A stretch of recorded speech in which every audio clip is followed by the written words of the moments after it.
Hi, everyone. I'm Rosemarie Miller here with Cyrus Farivar, a senior writer here at Forbes, here to tell us about why cruise robotaxis halted operations nationwide. Thank you so much for joining me today. Thank you for having me. Absolutely. So first, just give us like a brief overview of what happened. Yeah, so it's been quite a busy several weeks for Cruise over the last I would say month to 2 months maybe. But yes, what you're referring to really stems from an incident that took place not too far from where I am right now. I live in Oakland, California. This incident happened October 2nd in San Francisco. And at the time, Cruise was running its driverless cars in San Francisco, picking up passengers, sort of like a ride-hail type service. And what happened was almost kind of a freak accident. There was a woman, a pedestrian, who was hit by a human-driven car. And then shortly after the moment of impact, she was thrown into an adjacent lane and set directly into the path of a cruise car. And she was then not only hit by that cruise car, but was actually dragged approximately 20 feet by that cruise car before it came to a stop. The woman remains in the hospital to this day, more than a month after that incident.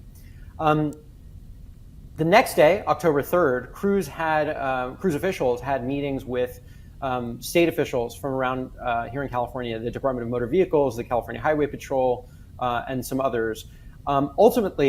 Eventually, the California DMV decided to revoke Cruise's operating permit across the state. Cruise had been testing vehicles in other cities, including Los Angeles and San Diego. And then very shortly after that, just late last month, the company decided to pull all of its driverless cars nationwide. So that would include locations in Texas and Arizona, and really put on hold the company's very ambitious plans to expand to numerous cities nationwide.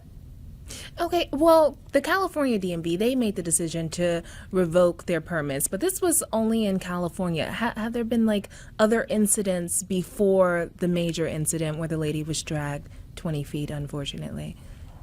So you're right. There have not been, to my knowledge, any serious physical injuries to a person in other cities outside of California involving cruise cars. However, there have been numerous instances reported in other places where cars have behaved unpredictably or erratically or caused traffic jams or other kind of more minor type of incidents. I'm thinking of Austin, Texas, for example, where during a music festival, a number of cars sort of congregated into a single location, backing up traffic as a result of a local festival. And there have been reports even prior to this very serious accident here in San Francisco.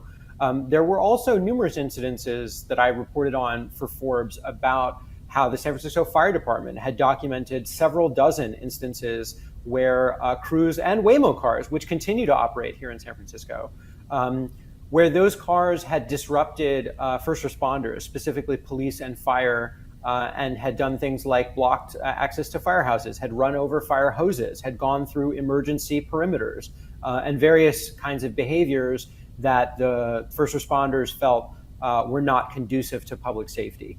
So those entities in San Francisco, even prior to this October 2nd incident, had asked California regulators to slow down in terms of their approval for allowing the company to operate driverlessly statewide. Ultimately, the California Public Utilities Commission, which is the state entity that regulates passenger fare, so taxis and Ubers and things like that, and ultimately Cruise as well, allowed them to operate in an August vote. And then just several weeks later, in early October, we had this incident that we've been talking about. Mm-hmm.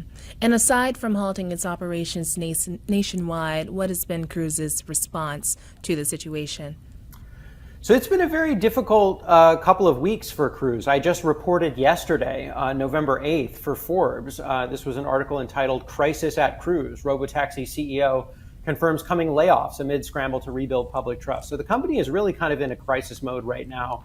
I obtained audio that was leaked to me earlier this week of Cruise's all-hands meeting that took place on Monday, where they talked about how they were going to do layoffs. Just today, Thursday, November 9th, the company announced that it would be terminating immediately some contracted workers. The company did not say how many exactly, but we understand that these are people who work on, cleaning cars and doing other kinds of less like computer programming, but more interacting with the cars themselves and prepping them for rides, which to me suggests that the company does not believe that they're going to be restarting their program here in California anytime soon. So here in California or at all nationwide? Well, again, we don't know precisely, but what we do know is that General Motors, which is of course is Cruise's parent company, has spent billions of dollars on the company over the years. The company Cruise is about 10 years old, but this year, 2023, was supposed to be the year that they were really going to be commercially deploying. Roughly a year ago, CEO Kyle Vogt said, multiple times that they were, by the end of 2023, they expected to be operating in 10 cities across America. But given their setbacks here in California, and given the problems that have been recorded, that plan is certainly in jeopardy right now. So of all the technological advancements that have been promised over the last decade, why has self-driving cars been one of the hardest for companies to actually accomplish?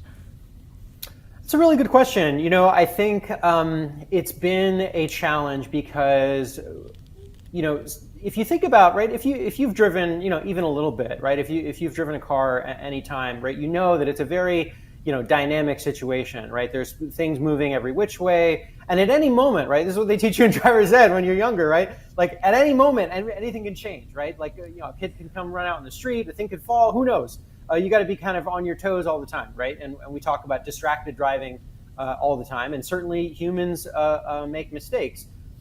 I think one of the things that these companies are realizing is that while in predictable, controlled situations, right, driving down a straight street with few turns and like predictable behavior, that's generally pretty good most of the time. But these computers and these machines and these software rely on what they call training data, right? So they rely on basically telling their computer program, okay, here's what you should expect, here's how fast things move, things of that nature, right? It seems that they had not predicted what people sometimes refer to as quote long tail events, right? Rare events such as a woman getting hit in the lane next to you and being tossed in front of your cruise car, right? It doesn't seem like they had anticipated that situation. And frankly, in my decades of driving, have fortunately never seen that in real life. So that's like a pretty rare and unusual situation, to be sure.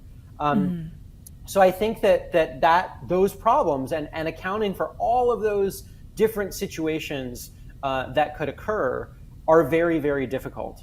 That's not to say that they're impossible, but I think that the companies are learning that these are very difficult challenges, and they have spent collectively, not just Cruise and not just General Motors, but their rival companies, right? Google's arm called Waymo, Amazon's arm called Zoox, and a number of other companies that have sort of already risen and fallen and that are maybe not less well known, right? Many, many billions of dollars, tens of billions of dollars, possibly as much as $100 billion has been spent collectively on this technology in recent years. And right now, it's only limited to operating in San Francisco by Waymo cars open to the public. So why are some states or cities more open to self-driving cars, just testing this out, than others? Yeah, it's a good question. I mean, I think the industry as a whole has lobbied for some states, states generally, but some states, including California, including Texas, Arizona, and others, to allow this technology on their roads. And you can imagine, right? It's a tricky balance of trying to balance public safety with the interest in being open and being available and flexible to accommodate newer technologies. But at the same time, no governor, no mayor, no police chief, no fire chief wants to be the one to have to tell the public, hey, we allowed these cars on our roads and something awful happened, right? And so I think that what local leaders are finding is that, maybe it's not quite as ready for prime time as maybe some of the companies had led them to believe. Waymo, of course, does continue to operate in San Francisco and does continue to operate in Phoenix, Arizona as well. But Waymo, unlike Cruise, has been, in terms of their behavior, has been much more conservative about where they're expanding to, where they're, how they're doing what they're doing. They are currently testing, I know, in other parts of California and Los Angeles and other places as well. But I think that, it'll be interesting to see if these companies really can make this a widespread commercially viable product. Right now, the record is spotty. Mm-hmm. So in your opinion, where do you think self-driving cars will be in the next 5 years? Yeah, it's hard to say. I feel like self-driving cars is one of those technologies that is always, 3 years away, and that's been true for a decade. So it's hard to say. But, you do see them, right? If you were to come to San Francisco, you would see them on the street, and people certainly turn their heads, but I feel like in some parts of the city, they become so commonplace that you don't even notice them anymore. And prior to Cruise's shutdown, you would see them very commonly. That's not to say that everyone loves them, but that they are becoming sort of just a part of a background noise of the city. So will they become commercially viable? It's hard to say. I mean, I think Cruise's setbacks recently and the way the California DMV has said that they're not safe right now, and I think that investigation is ongoing. I know NHTSA, the National Highway Transportation Safety Administration, a federal agency, is continuing its investigation as well. But you have many local critics from San Francisco. I mentioned the fire department. There's also local supervisors, which in other cities are called city council members, and many others that have talked about some of their concerns. So I'm not sure if this is commercially viable. We will see. America, as you know, is a very big place with a lot of different cultures and communities and climates, right? That they're operating only in somewhat warm climates, California and Texas and Arizona, I think is very telling, right? I'm not 100% sure that these cars would operate well in, a really wet climate or a really snowy climate or something like that. Not to mention a huge city like New York City or Chicago or Washington, D.C. or somewhere like that. But we will find out. Wow, that's really interesting. Well, thank you so much for joining me today. Thank you. Absolutely.